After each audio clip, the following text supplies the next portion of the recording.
اسے چوڑیاں بہت پسند تھیں۔ اپنی شادی شدہ زندگی میں اس نے کبھی کوئی فرمائش نہیں کی تھی۔ عید قریب تھی اور دکانداری نہ ہونے کے برابر تھی۔ پکوڑے اور سموسے نہ بکنے کی بہت ساری وجوہات تھیں۔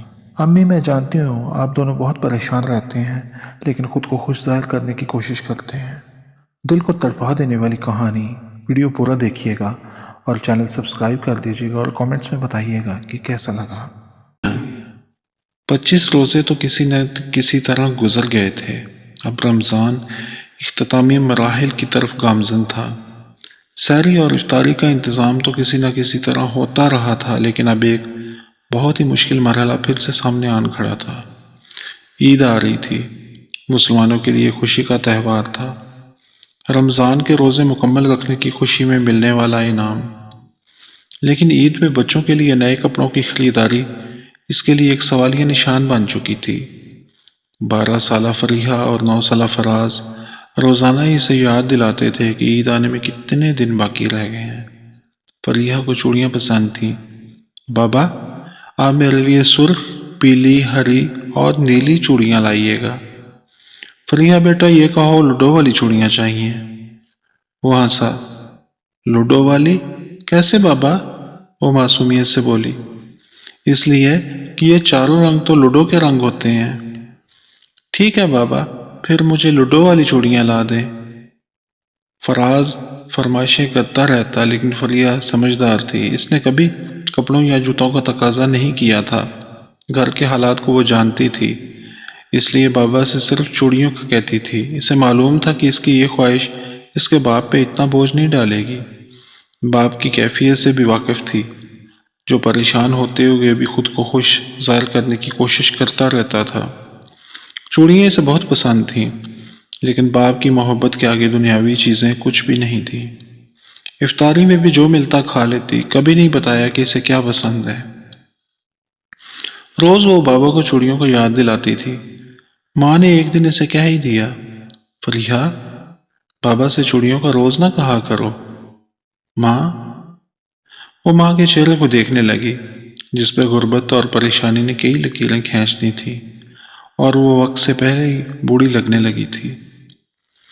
فریحہ بیٹا، میں نے اس لیے کہا ہے کہ جانتی تو ہو کہ ان کا کام نہیں چل رہا۔ پکوڑے اور سموسے بہت کم بکتے ہیں۔ زیادہ لوگ یہ چیزیں گھر پہ بنا لیتے ہیں۔ گھی اتنا مہنگا ہو چکا ہے کہ ریٹ بڑھا کر بھی بجٹ برائے نام ہوتی ہے۔ اب تو گرمی بھی آ گئی ہے، باپ کو پریشان نہ کیا کرو۔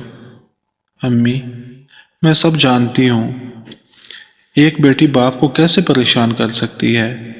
چوڑیوں کی فرمائش بھی میں نے بابا کے لیے ہی کی ہے کہ وہ یہ سوچ کے پریشان نہ ہو کہ میں گھٹ گھٹ کے جی رہی ہوں، دوسری بچیوں کی طرح کبھی فرمائش نہیں کرتی۔ اس لیے وہی فرمائش کی ہے جو ان کے لیے مشکل نہ ہو، وہ آسانی سے پوری کر سکے۔ ویسے آج تک میں نے کبھی ان سے کپڑوں یا جوتوں کے لیے نہیں کہا۔ وہ ایک لمحے کے لیے رکی اور پھر بولی، ماں، مجھے بس آپ دونوں کا پیار چاہیے۔ آپ چھپاتے ہیں نا، خوش دیکھنے کی کوشش کرتے ہیں لیکن پریشان رہتے ہیں۔ میں آپ دونوں کو پریشان نہیں دیکھ سکتی۔ فوزیہ کی نظر فریحہ کے پاؤں پہ پڑی۔ اس کی پلاسٹک کی جوتی ٹوٹ چکی تھی، لیکن کئی ماہ سے وہ اسے ایسے ہی پہنے پھرتی تھی۔ کپڑے بھی پرانے پہنے ہوئے تھے، جو اصل میں فوزیہ کے ہی تھے، اور اس نے انہیں تنگ کر کے اس کے سائز کا بنا دیا تھا۔ فریحہ نے کبھی کوئی فرمائش نہیں کی تھی، اور پہلی ہی فرمائش پہ اس نے اسے ٹوک دیا تھا۔ فوزیہ کو رونا آ گیا۔ اس کی بیٹی بھی اس جیسی تھی، کسی چیز کی فرمائش نہ کرنے والی، لیکن اس سے کہیں زیادہ سمجھدار۔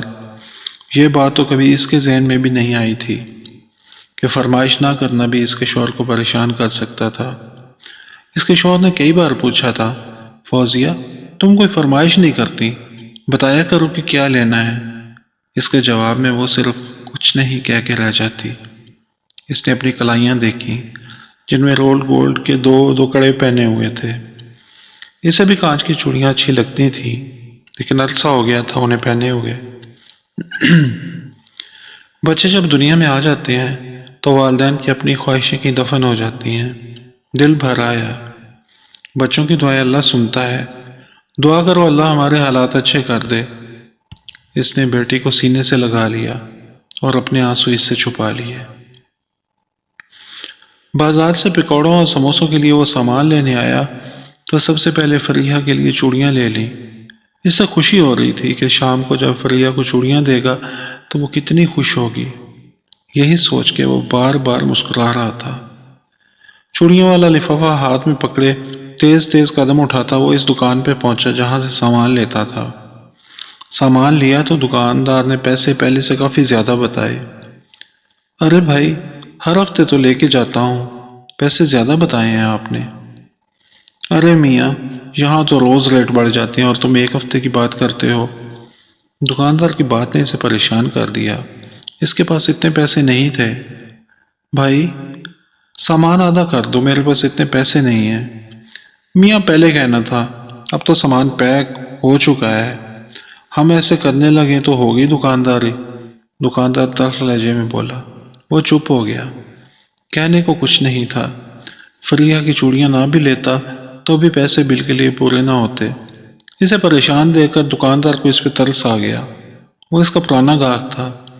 لے جاؤ بھائی، پیسے بعد میں دے دینا۔ شکریہ بھائی۔ دکاندار کا شکریہ ادا کر کے اس نے سامان تو لے لیا، لیکن اس کے چہرے کی مسکراہٹ غائب ہو چکی تھی۔ وہ یہ سوچ رہا تھا کہ اگر وہ اپنے ریٹ بڑھاتا ہے تو سیل اور کم ہو جائے گی۔ گو کے پکوڑے اور سموسے وہ اب بھی دوسرے بیچنے والوں سے بہت کم ریٹ پہ بیچ رہا تھا۔ منافع اتنا ہی لیتا تھا جتنا اس کا ضمیر گوارا کرتا تھا، لیکن اس کے باوجود سیل زیادہ نہیں ہوتی تھی۔ معقول منافع لینے کی وجہ سے پیسے بھی اتنے نہیں بچتے تھے۔ لوگ یہی سمجھتے تھے کہ ریٹ کم ہے تو کوالٹی اچھی نہیں ہوگی، ملاوٹ زیادہ ہوگی، اور تھا بھی ایسا ہی۔ لوگ زیادہ تر بیسن میں میدا ڈال لیتے تھے، گھی کی بجائے مرغیوں کی چربی یا سستا گندا تیل استعمال کرتے تھے۔ رائتے کے لیے ایک پاؤ دہی میں ڈھیر سارا پانی اور آلو ڈال لیتے اور پھر اسے گاڑھا کرنے کے لیے سٹار شامل کرتے۔ لیکن اس کے پرانے گاہک جانتے تھے کہ ہمیشہ اچھی چیزیں ہی بیچتا ہے وہ، کیا کرے اب وہ؟ دوسرے دکانداروں والے طریقے اختیار کرے یا ریٹ بڑھائے، اس کا ذہن الجھا ہوا تھا۔ دل کہتا تھا کہ دوسروں کی راہ پہ نہ چلے اور دماغ فائدے کی سوچتا تھا۔ انہی خیالوں میں گم سڑک پار کرتے ہوئے دوسری طرف سے آنے والے تیز رفتار ٹرک کو نہ دیکھ سکا جو اس کے سر پہ آن پہنچا تھا۔ ڈرائیور نے بریک لگانے کی کوشش کی، لیکن اس کے بریک لگاتے لگاتے ٹرک اس کو کچل چکا تھا۔ لوگ جمع ہو گئے، کوئی ڈرائیور کو پکڑنے کا کہہ رہا تھا تو کوئی 15 پہ کال کر رہا تھا، لیکن اب کوئی فائدہ نہیں تھا۔ وہ ساری فکروں سے ہمیشہ کے لیے آزاد ہو چکا تھا۔ اس کا وجود خون میں بری طرح سے لت پت تھا اور پتھرائی آنکھیں ان چوڑیوں پہ ٹکی ہوئی تھیں جو اس سے کچھ قدم کے فاصلے پہ سڑک پہ پڑی تھیں۔ اس کا ہاتھ ان چوڑیوں کی طرف ایسے بڑھا ہوا تھا جیسے مرنے سے پہلے آخری سانسیں لیتے ہوئے وہ انہیں اٹھانا چاہتا ہو۔ چینل یوٹیوب پہ محمد عرفان یونس کے نام سے ہے، سبسکرائب کر دیجیے گا، اور کہانی بھی اچھی لگے